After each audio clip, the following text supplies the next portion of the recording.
Ben.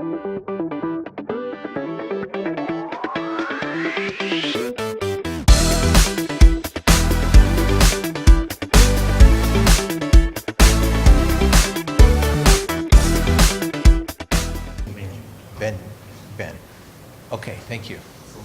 Okay, so our final speaker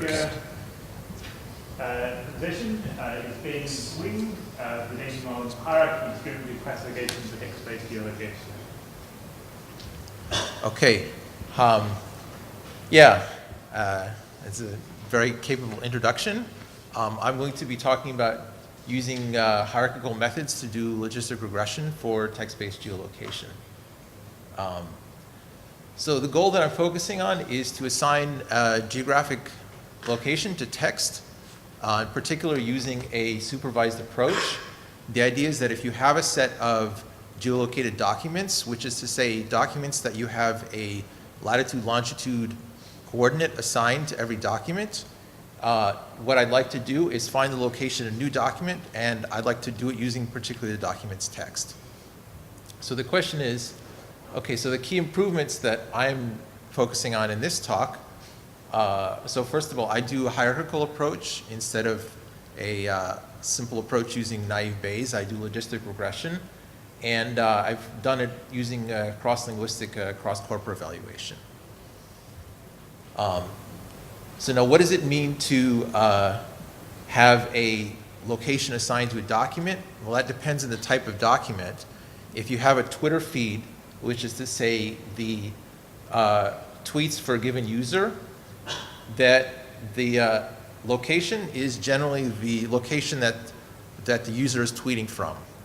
When there's multiple locations, we use the first one, which is compatible with some earlier work.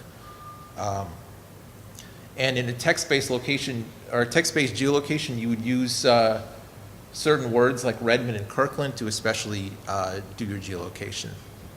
For Wikipedia, you find in Wikipedia that there's about 900,000 articles in the English Wikipedia that have been manually annotated with coordinates. So for example, a location like a place like Zilker Park, which is in Austin, will have the coordinate of the park attached to it. And again, you will use place names, you'd use local features, people, and stuff like that to geolocate. For Flickr, there's a large corpus of Flickr images that I use. These are geolocated with the location that the user took the photo, and they also have tags associated with them, so we can do the text-based geolocation. The relevant thing here is that there's terms like cactus that are useful for geolocation, even though they are not place names. And the reason is that, sorry, this is a little fuzzy, but if you look at the distribution of a term like mountain in Wikipedia across say the US, what you see is that it actually maps out the places there are mountains in the US. And so a word like mountain can be very helpful for text-based geolocation.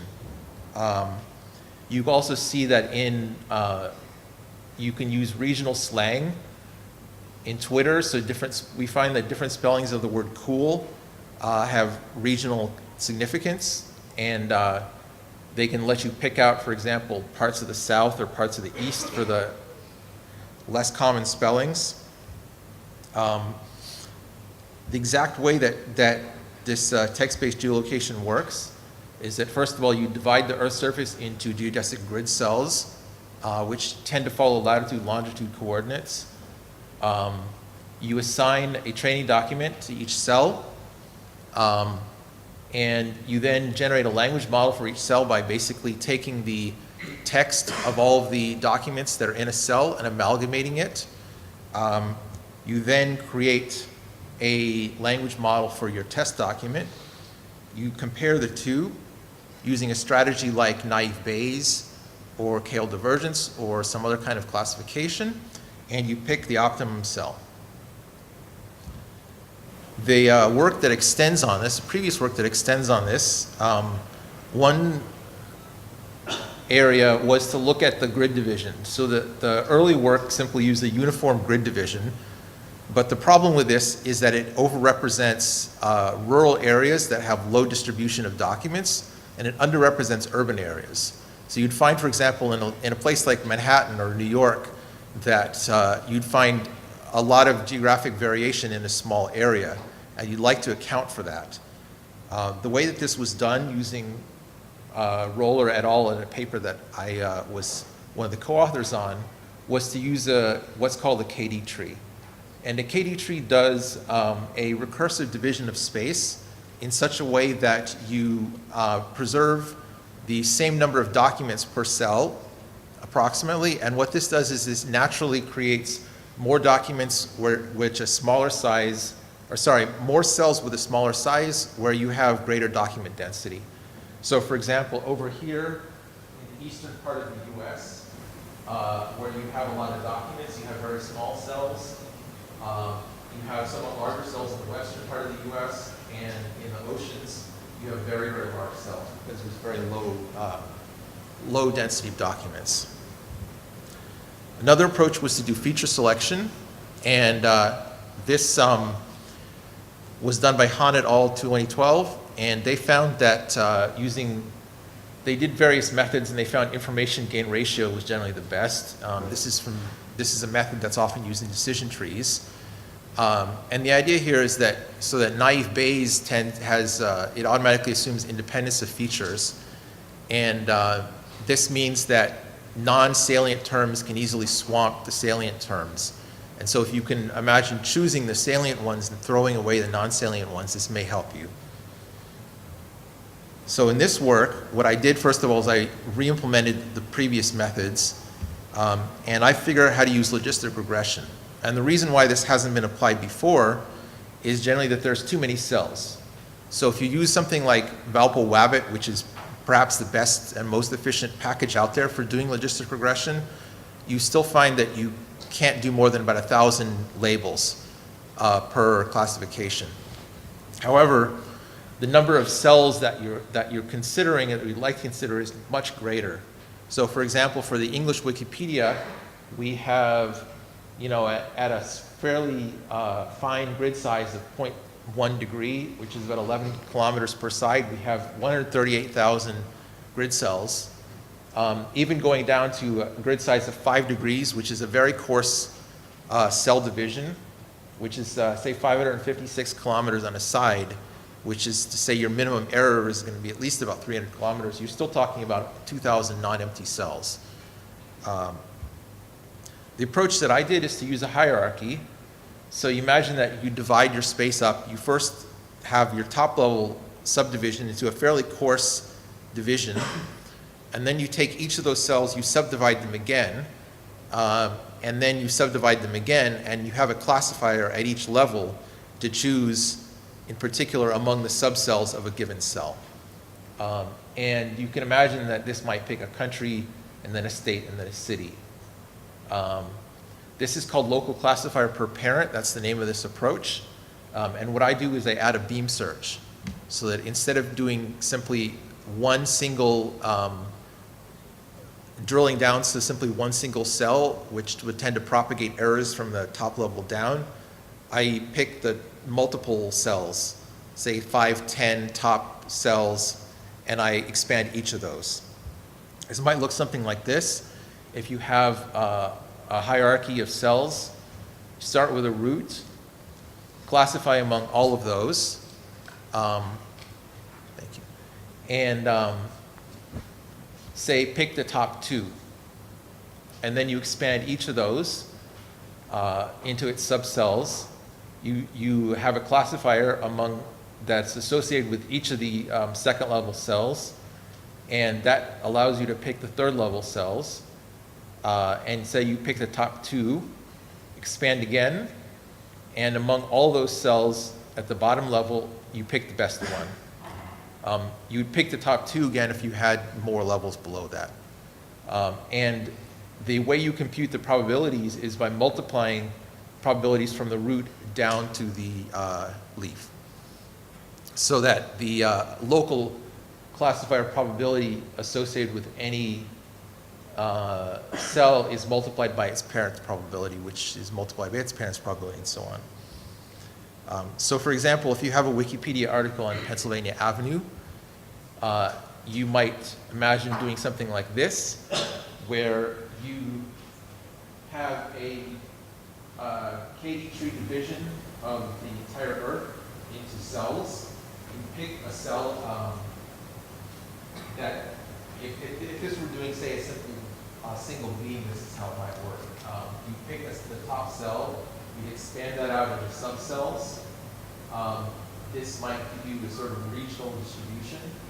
You pick another cell and you expand that further, and in this case, you're talking about individual neighborhoods within Washington, D.C., and you pick the top cell. And in that case, this is an example where you're actually getting the correct cell, which is located in a small area around the White House, which is on Pennsylvania Avenue, and it's the coordinate that Wikipedia has associated with this street. The corpora that we use, something is wrong here.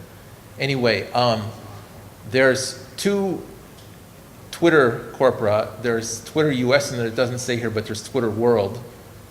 There's also a corpora of COFR, which is a corpora of Flickr documents. Number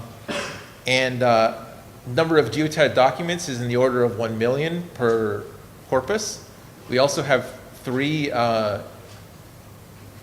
different English versions of Wikipedia. We have English and German, which somehow or other isn't showing up, and Portuguese. And the number of articles here is on the order of geotagged articles in the order of 864,000 down to 131,000. For evaluation, we use error distance, which is the distance between the correct location and the centroid of the cell that's chosen. We use 3 different metrics, which are mean, median, and accuracy at 161 kilometers, which is to say the percentage of documents that are within 100 miles of the correct location. And this is a sort of very vague proxy for sort of a large metro area, or for sort of a regionally correct distribution. What you see when you plot this, for example, for Twitter, is that the hierarchical method we found is better than flat logistic regression, and that did in turn better than the information gain ratio, and that did better than straight naive Bayes. And more generally, we found that hierarchical logistic regression beat naive Bayes on all the corpora we consider, so that at least it did at least as well. In the English Wikipedia, we tied, and in all of the others, we did better. In some cases, we did a lot better. Like in Twitter, for example, Twitter US, we get a absolute improvement of 13%, going from 36 to 49%. For KD trees, it's actually even more significant, the improvements that we get. And again, we beat naive Bayes in all cases.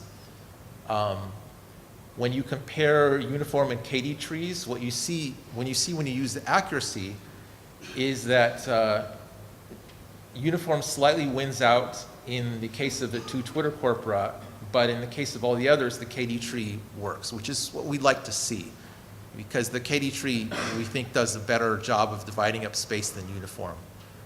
And when you look at mean instead of accuracy, you see that the KD tree wins out in all cases. The difference between the mean and accuracy being that the mean takes into account the sort of, when you make errors that are large, it takes into account how large those errors are.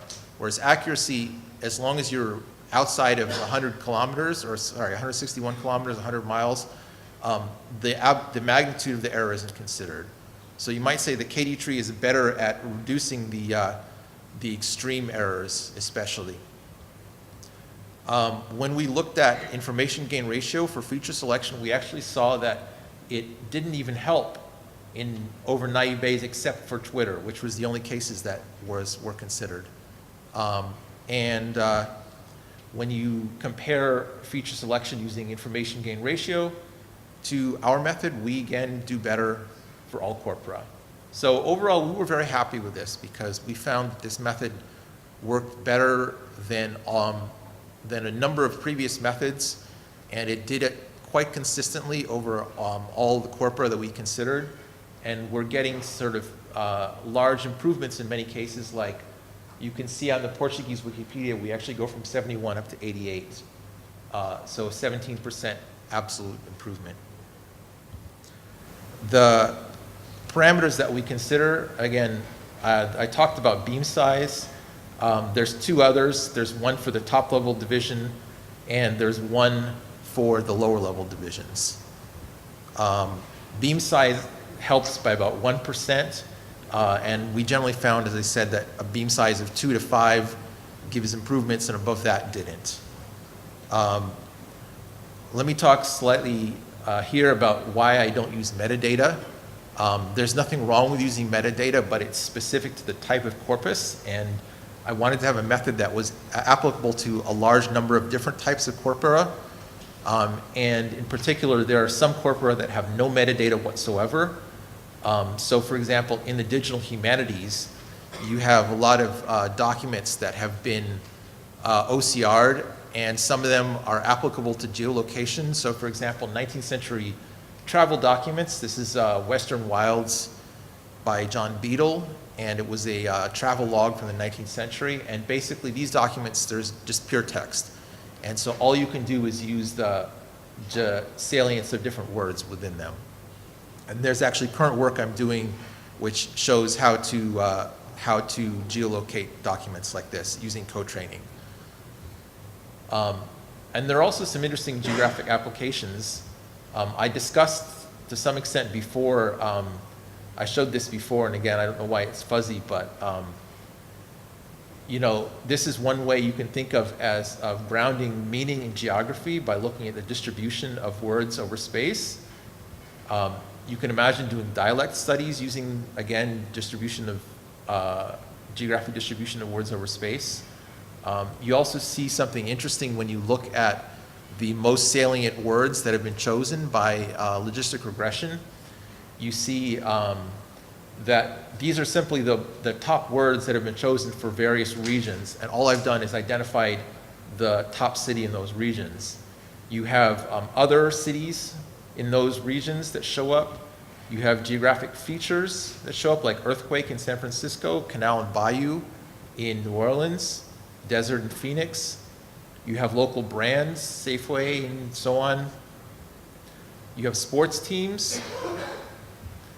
You even have regional slang that shows up among the top 20, like hella is a noticeably San Francisco term. Buku down here is a noticeably New Orleans term. And you have local foods like gumbo and poutine. So in conclusion, we have demonstrated this hierarchical logistic regression method, which we've shown it does better than a number of previous methods. It does better than flat logistic regression, it does better than naive Bayes, and also Kale divergence, and it does better than feature selection using information gain ratio. It works especially well with KD trees, which is something that we're very happy about. And we did a cross-linguistic, cross-corpus evaluation and showed this for a number of corpora. And there are some interesting applications to word meaning, to dialect studies, and to the digital humanities. And finally, my code is available. Both the code and the data, in fact, are available. The code is on GitHub. For data, please contact me at this email address right here. So thank you very much.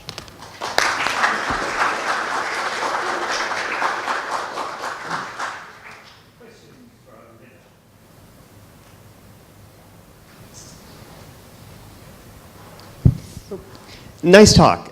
So you have hierarchical logistic regression greater than a number of things. One of the things missing on the right-hand side is hierarchical naive Bayes. So do you have any idea how that would work? There was actually a paper that did hierarchical naive Bayes. This is by Diaz et al. And there was fairly simple. They did two-level hierarchy. and they actually didn't see a lot of improvements over non-hierarchical logistic or non-hierarchical naive Bayes. I think the reason is that because in naive Bayes you can do hundreds of thousands or millions of cells, and so the need for a hierarchy isn't really there.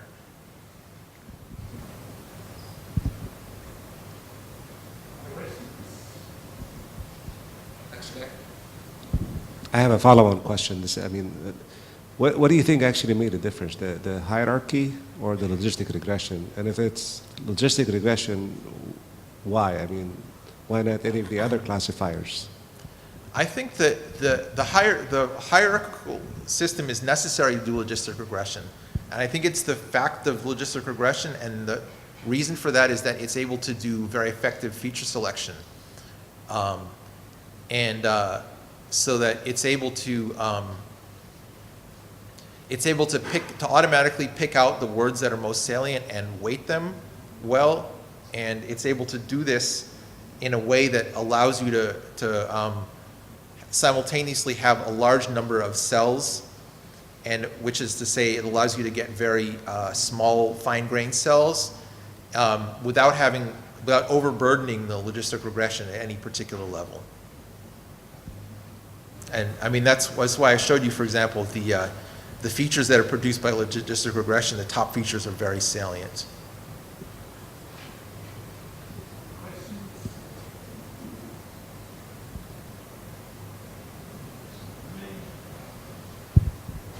It's a very cool work. You talked about metadata and said that you don't want to use metadata because you don't want to do anything specific to a particular document collection.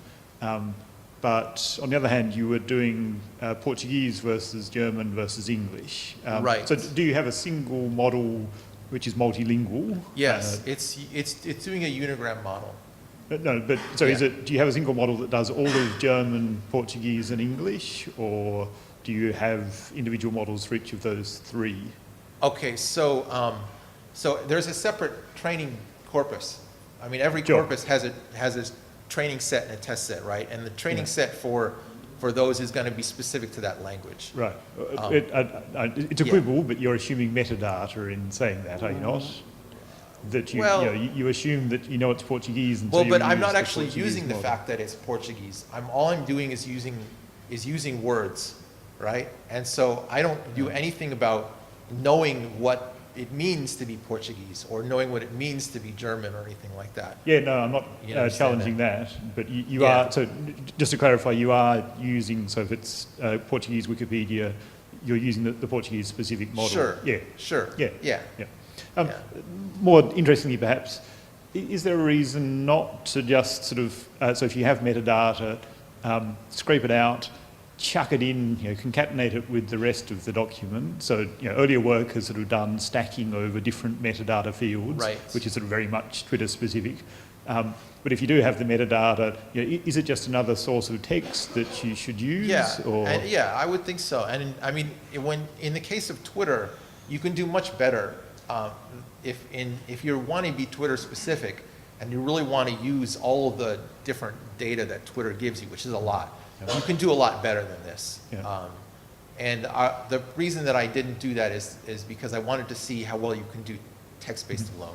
Sure. But yeah, you could imagine using metadata as extra features that you throw in for sure. Yeah, cool. One last very quick question? No, in which case, let's thank our speaker and go to the break.